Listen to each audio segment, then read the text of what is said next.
Muy buenas a todos, ¿cómo andan? Les doy la bienvenida a Historias para un Café.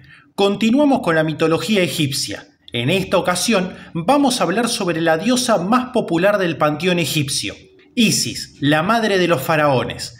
En caso de que este tipo de contenido sea de tu agrado, te invito a suscribirte así estás al tanto de los nuevos videos. También agradezco a los colaboradores del canal que ayudan a que pueda seguir creando este tipo de contenido. En caso de que quieras ayudar, podés hacerlo desde el botón unirme. Ahora sí, comencemos con el video. Isis es una antigua diosa egipcia que llegó a ser la más popular y duradera de todas las deidades egipcias. Su nombre proviene del egipcio Eset, el asiento, en referencia a su estabilidad y al trono de Egipto, ya que estaba considerada como la madre de todos los faraones a través de la asociación del rey con Horus, el hijo de Isis. También se ha interpretado su nombre como reina del trono y su tocado original era el trono vacío de Osiris, su marido asesinado. Sus símbolos son el escorpión que la mantuvo a salvo mientras se escondía, el milano, un tipo de halcón cuya forma asumió al devolver a su esposo a la vida, así como el trono vacío y el cistro. Normalmente se la representa como la madre, esposa y protectora generosa y abnegada que pone el interés y el bienestar de los demás por delante del suyo propio. También se la conocía como Weret Kekau, la gran magia, por su poder, y como Mut-Nejer, que es madre de los dioses. Pero tenía muchos otros nombres dependiendo del papel que cumpliera en cada momento. Por ejemplo, en su papel de diosa que traía la inundación anual del Nilo, que fertilizaba la tierra, era Sati, mientras que como diosa que creaba y preservaba la vida era Anket. Con el tiempo se hizo tan popular que se consideraba que todos los dioses eran simples aspectos de Isis y ella era la única deidad egipcia que todo el mundo adoró en el país. Ella, su marido y su hijo reemplazaron a la tríada tebana de Amón, Mut y Honsu, que hasta entonces habían sido la trinidad de dioses más populares de Egipto. Osiris, Isis y Horus se conocen como la tríada de Ábidos. Su culto empezó en el delta del Nilo y su santuario más importante estaba allí, en el santuario de Bebeit el Agar, pero con el tiempo seguiría expandiendo por todas las demás regiones de Egipto. El clero de Isis estaba compuesto tanto de hombres como de mujeres y sin duda los rituales de su culto se realizaban más o menos de la misma manera que los de las demás deidades. Se construía un templo en su honor para que le sirviera de casa terrenal, donde se conservaba una estatua de ella que los sacerdotes y sacerdotisas cuidaban reverentemente. Se alentaba al pueblo de Egipto a visitar el templo y dejar ofrendas y hacer plegarias, pero nadie excepto el sumo sacerdote o la suma sacerdotisa tenía permitido entrar en el sagrario donde residía la estatua de la diosa. Sin embargo, se sabe muy poco sobre los detalles de los ritos de su culto más allá de esta información. Al igual que los misterios eleusinos, el culto de Isis se convirtió en una religión misteriosa que prometía los secretos de la vida y de la muerte a los iniciados, que juraban mantener el secreto. Se sabe que este culto prometía la vida eterna a aquellos que conocían los secretos. La gente que la adoraba por todo Egipto puede que fueran o no iniciados de su culto, pero en cualquier caso no han dejado ningún documento sobre cómo se adoraba a la diosa. No fue hasta que se empezó a adorar a Isis en Roma que la gente empezó a escribir sobre su culto de manera relevante, y para entonces ya estaba claro que solo los iniciados conocían los rituales. Su templo en la isla de File, en el Alto Egipto, seguiría siendo un lugar de peregrinaje activo durante miles de años hasta que fue clausurado en el siglo VI después de Cristo por el emperador cristiano Justiniano. Como diosa del trono, se la consideraba la madre de todos los reyes, pero su benevolencia no se limitaba a la realeza. En algunas historias e inscripciones se la describe como una mujer indigente, una vieja, una mujer que llora la muerte de su esposo y va en su búsqueda, así como una madre que llora por su hijo perdido, una mujer que lucha por su familia, y todas estas historias la identifican con la gente común de Egipto en sus momentos más difíciles. Por eso, Isis se convirtió en la diosa de todo el pueblo de Egipto. hombres y mujeres, nobles y plebeyos por igual. Junto con su esposo Osiris, enseñó a los seres humanos el arte de la agricultura y la medicina e instituyó la práctica del matrimonio. Con el tiempo se la acabó asociando con el mar y era la protectora de marineros y mercaderes que llevaban talismanes en su honor y la invocaban para pedir ayuda en momentos difíciles, tal y como demuestran los indicios arqueológicos. A diferencia del resto de dioses egipcios, Isis traspasó las fronteras nacionales y también se la adoró en Grecia y Roma, que creían en ella como la deidad suprema que había creado el mundo. Su culto en Roma era el mayor rival de la nueva religión cristiana, que se inspiró en la imagen de Isis y su hijo dios Horus para representar a la Virgen con el niño Jesús. Su culto seguiría siendo uno de los más populares en torno al Mediterráneo hasta que el cristianismo triunfó sobre las creencias paganas en los siglos IV y VI de Cristo, y el culto de Isis fue prohibido junto con el de los demás dioses paganos. En la mitología, Isis nació tras la creación del mundo. Según la versión más popular del mito, en un principio no había más que aguas turbulentas y oscuridad en el universo, hasta que un día surgió un montículo de los mares con el dios Atum sobre él. Atum miró la nada eterna y reconoció que estaba solo, así que se apareó con su propia sombra y creó a Shu, el dios del aire, y Tefnut, la diosa de la humedad. Estas dos deidades dejaron a su padre solo en el montículo primordial, el Ben-Ben, y se fueron a crear el mundo. Atum, solo en su colina, en medio del caos, empezó a echar de menos a sus hijos y se preocupó por su seguridad, así que se sacó el ojo y lo envió en su búsqueda. El ojo más tarde se convertiría en una de las imágenes más icónicas de Egipto, el ojo que todo lo ve, el ojo de Udiat u ojo de Ra. Shu y Tefnut regresaron con el ojo sin haber podido crear el mundo, y Atum estaba tan contento de verlos que se echó a llorar. Cuando sus lágrimas cayeron sobre la tierra fértil del Ben-Ben, surgieron hombres y mujeres. Sin embargo, estos nuevos seres frágiles no tenían dónde vivir, así que Shu y Tefnut se aparearon y crearon a Geb, la tierra, y Nut, el cielo. Estos dos se enamoraron enseguida y se hicieron inseparables.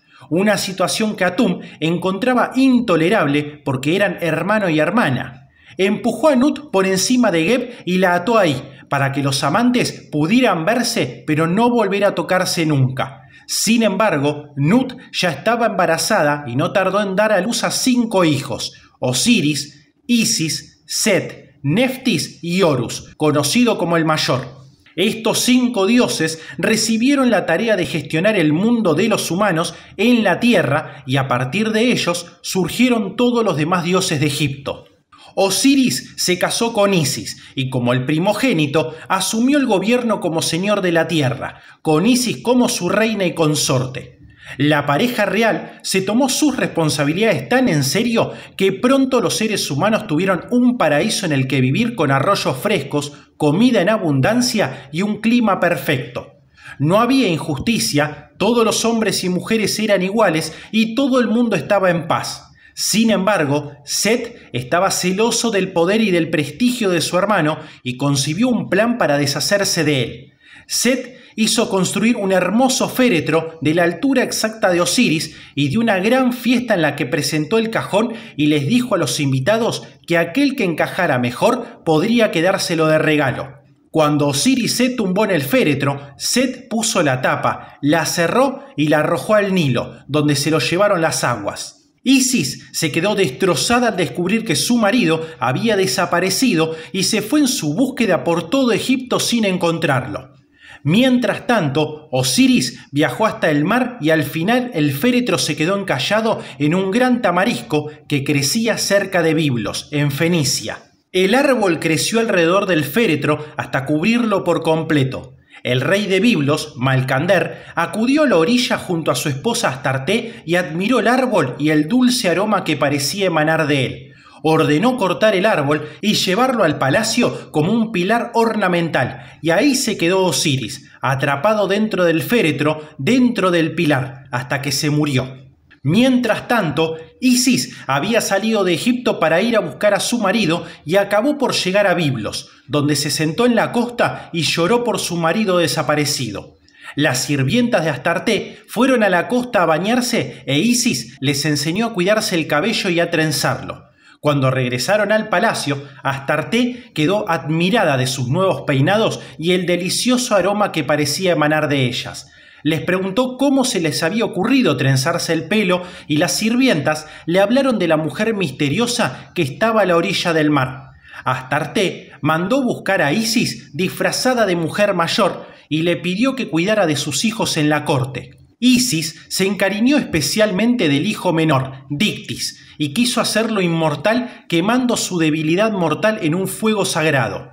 Cuando Astarté entró en la habitación una noche y vio a la niñera poniendo al niño en el fuego, gritó e Isis se sorprendió y asumió su verdadera forma de diosa. Estos detalles también aparecen en el mito griego de Deméter, en la corte de Eleusis. Astarté y Malcander estaban aterrorizados pensando que morirían y le ofrecieron cualquier regalo que quisiera. Isis solo les pidió el pilar, que se lo concedieron sin problemas. La imagen de este pilar con el dios muerto dentro, que regresaría a la vida, se representaba después en la cultura egipcia con el símbolo del Died, una columna de base ancha atravesada por 4 líneas que aparece regularmente en la iconografía y la arquitectura egipcia y representa la estabilidad. Tras marcharse de la corte, Isis sacó a Osiris del árbol y se llevó el cuerpo de vuelta a Egipto, donde lo ocultó de Set en una región cenagosa del delta del Nilo. Lo dejó allí y se fue a recoger hierbas para una poción para devolverlo a la vida, y su hermana Neftis se quedó vigilando el cuerpo. Mientras Isis estaba ausente, Set se enteró de que Osiris había regresado y salió a buscar su cuerpo. Consiguió que Neftis le dijera dónde estaba y cuando lo encontró, lo despedazó y esparció los trozos por todo el país y por el Nilo. Cuando Isis regresó se quedó horrorizada, pero se recompuso rápidamente y se dispuso a encontrar los trozos de su marido asesinado. Con la ayuda de Neftis, recuperó todas las partes del cuerpo excepto la parte íntima, que había caído al Nilo y se lo había comido un pez. Aún así, Isis consiguió revivir a Osiris y una vez vivo, Isis asumió la forma de Milano, voló alrededor de él, extrajo su semilla y quedó embarazada de un hijo, Horus, convirtiéndose así en una madre virgen. Aunque Osiris ahora estaba vivo, estaba incompleto y no podía reinar sobre la tierra de los vivos. Descendió al inframundo, donde se convirtió en el señor y juez de los muertos. Isis, que temía lo que Set podría hacerle a su hijo, ocultó a Horus en las ciénagas de Egipto hasta que se hizo mayor. En ese momento, Horus se alzó como un poderoso guerrero y luchó contra Set por el control del mundo. En algunas versiones de la historia, Set muere, pero en la mayoría es derrotado y expulsado del país. El caos que había infligido Set en el mundo fue conquistado por Horus, que volvió a instaurar el orden y después gobernó con su madre y con Neftis como consortes. Hablemos ahora sobre el mito de Isis y la armonía.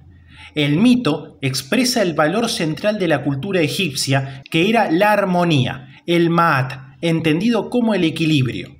Los egipcios creían que los dioses esperaban que ellos vivieran según los valores eternos, y el principal de todos ellos era Ma'at, simbolizado por la diosa del mismo nombre que portaba la pluma de la verdad. Si se seguían los principios del Ma'at, se podía disfrutar de una existencia tranquila en la tierra y obtener una recompensa en la otra vida cuando se juzgaba si el corazón era más ligero o más pesado que la pluma de la verdad. Y después se pasaba al paraíso, el campo de los juncos. Este concepto de equilibrio se repite una y otra vez mediante imágenes que muestran a Isis y a su hermana gemela Neftis juntas. Isis es clara, Neftis oscura. Isis es sustancial, Neftis etérea, etc. Neftis nunca se representó como la contraposición malvada al bien de Isis, pero se asociaba con la muerte, mientras que Isis estaba relacionada con la vida y ambas hermanas simbolizaban el equilibrio cósmico. Isis personificaba el Ma'at en todas las historias que se cuentan sobre ella. Una de las más populares se conoce como Isis y los 7 escorpiones, que destaca la bondad de Isis incluso con aquellos que no se portan bien con ella. La historia cuenta que cuando Horus era un niño, Isis lo estaba escondiendo de Set en los pantanos y había 7 escorpiones haciéndole compañía. A veces salía por las tardes a por comida y los escorpiones formaban una especie de escudo en torno a ella. 3 de ellos, Petet, Getet y Matet, iban por delante para asegurarse de que el camino estaba libre y Set no les tendía una emboscada. Otros 2, Mesetet y Mesetetef, iban a los lados y los otros 2, Tefen y Befen, los más fieros, iban por detrás en caso de que Set atacara por ahí. Cuando salía del pantano, Isis podía ocultar su gloria y aparecerse como una mujer mayor y pobre que iba pidiendo limosna en la ciudad. Una noche, cuando entraba en la ciudad con sus guardianes, una noble muy rica los miró desde su ventana y cerró la puerta con llave rápidamente al verlos acercarse. Los escorpiones se enfadaron ante tal afrenta contra su señora y decidieron hacerle pagar a la mujer. 6 de los escorpiones se dieron su veneno a Tefen, que lo recogió en su aguijón y esperó el momento adecuado. Mientras tanto, una aldeana pobre había visto a la noble negar la hospitalidad y aunque no tenía mucho, les ofreció a Isis y sus escorpiones un lugar en su casa para poder pasar la noche y algo de comida. Mientras Isis comía con la joven, Tefen se salió a escondidas de la casa y se escurrió por debajo de la puerta de la noble y picó a su hijo pequeño. El chico cayó en un sopor y la noble lo agarró e intentó que recobrara el sentido, pero no pudo. Salió corriendo a la calle pidiendo ayuda e Isis la oyó. Aunque la mujer le había negado cobijo y comida, Isis la perdonó. No quería que el niño pagara por el insulto de su madre. Isis tomó al niño en brazos y llamó a cada uno de los escorpiones por su nombre secreto para dominarlos y neutralizar su poder, y recitó encantamientos de magia poderosa. El veneno se evaporó, salió del cuerpo del niño y éste se recuperó. La noble estaba tan agradecida y tan avergonzada por su comportamiento de antes que les ofreció toda su riqueza a Isis y a la aldeana. Un antiguo egipcio que hubiera escuchado esta historia habría deducido varias lecciones: la importancia de la hospitalidad, la amabilidad con los desconocidos, el perdón, abstenerse de actuar con ira y que los dioses son justos y buenos independientemente de lo que se merezca cada persona. Si una gran diosa como Isis podía perdonar el insulto de una noble, la gente también debía perdonarse y ayudarse de la misma manera. En otra versión de la historia, la diosa Serket anima a los escorpiones a vengarse con el hijo de la noble y después se avergüenza cuando Isis perdona a la mujer y cura al chico. Después de esto, Serket se convirtió en protectora de los niños contra mordeduras venenosas, con lo que demostraba que incluso una diosa puede aprender amabilidad y compasión siguiendo el ejemplo de Isis. Hablemos sobre Isis más allá del territorio egipcio. Cuando Alejandro Magno conquistó Egipto en el 331 a.C., sus tropas relacionaron a Isis con la popular diosa griega Deméter. Esta asociación hizo que fuera accesible para la gente de Grecia que empezaran sus propios cultos y rituales en honor a la diosa egipcia. Tras la muerte de Alejandro, su general Ptolomeo I Sóter, que reinó del 305 al 283, tomó Egipto como su territorio propio al dividirse las tierras de Alejandro y así continuó la helenización de la cultura egipcia. Isis se asoció aún más con Deméter, especialmente a través de las similitudes en las historias de ambas en las que Deméter perdía a su hija Perséfone e Isis perdía a su marido, y los detalles de ambas historias se acabaron mezclando. Los misterios eleusinos, el ritual religioso más importante de la antigua Grecia, elevaban a Deméter a la posición suprema como guardiana de los misterios de la vida y la muerte. E Isis acabó adoptando el mismo rol. Viajó a Roma, donde se la conocía como la reina del cielo y se relacionó con la deidad equivalente a Deméter, Ceres, y más tarde con Venus. Tras el asesinato de Julio César en el 44 a.C. y la guerra civil que provocó el caos, los romanos quisieron construir un templo en honor a Isis en vez de Venus, con la esperanza de tener su protección y su consejo en una época tan turbulenta. Sin embargo, César Augusto se negó a permitirlo, ya que consideraba el culto de Isis como una creencia egipcia peligrosa que debilitaría Roma. Los dioses de Roma estaban estrechamente relacionados con los asuntos de Estado y Augusto creía que alentar la adoración de dioses extranjeros acabaría con la autoridad. Aparte de eso, hacía tiempo que odiaba a Cleopatra VII y todo lo que tuviera que ver con Egipto, cosa que sin duda tuvo que ver con su decisión. Sin embargo, los sucesores de Augusto ignorarían sus objeciones y durante el reinado de Calígula, el emperador estableció firmemente el culto de Isis en Roma mediante el Festival de Isis en su honor. El templo conocido como Lyceum se construyó durante el reinado de Vespasiano y Domiciano construyó otro en honor a la diosa durante su propio reinado. Adriano sentía especial predilección por Isis y decoró su villa con escenas de sus historias. Se ha encontrado un templo de Isis en Pompeya y otro en Gran Bretaña, en el enclave romano de Londinium, la actual Londres. Se construyeron otros templos por todo el Imperio Romano, desde Germania hasta las Galias e Hispania y por Asia Menor. El culto de Isis se hizo tan popular fuera de Egipto que, para cuando el cristianismo se estaba formando, Isis era una diosa preeminente de Europa y el Mediterráneo, asociada con otras diosas más antiguas como Inanna, Ishtar, Afrodita y Sauska, entre otras. En cuanto a Isis y el cristianismo, Isis dominaba la sensibilidad religiosa de la gente en la misma época en la que el cristianismo estaba tomando forma gracias a la misión evangelizadora de San Pablo en torno al 42 y 62 después de Cristo. El concepto del Dios que muere y resucita, que se había establecido hace tiempo mediante el mito de Osiris, ahora se manifestaba en la figura del Hijo de Dios, Jesús el Cristo. Con el tiempo, los epítetos asociados con Isis pasaron a ser los de la Virgen María, tales como Madre de Dios o Reina de los Cielos, a medida que la nueva religión iba adquiriendo el poder de la creencia anterior y se iba estableciendo. El culto de Isis fue la creencia pagana más terca en rivalizar con la nueva fe y continuó durante más tiempo que cualquier otra. En el 391, el emperador romano Teodosio I decretó la clausura de todos los templos paganos y prohibió todos los ritos paganos. Sin embargo, el culto de Isis continuó y el templo de File en Egipto siguió abierto mucho después de que los demás se hubieran cerrado, ya sea que fueron destruidos, desmantelados para otros proyectos o convertidos en iglesias. File siguió siendo un enclave vital dedicado a Isis hasta que lo clausuró el emperador Justiniano junto con otros centros importantes de aprendizaje y adoración en el 529. File estaba considerado como el último de los templos paganos de la antigüedad en haberse mantenido contra el auge del cristianismo. Y una vez se clausuró el culto de Isis, se vio totalmente eclipsado por la nueva religión.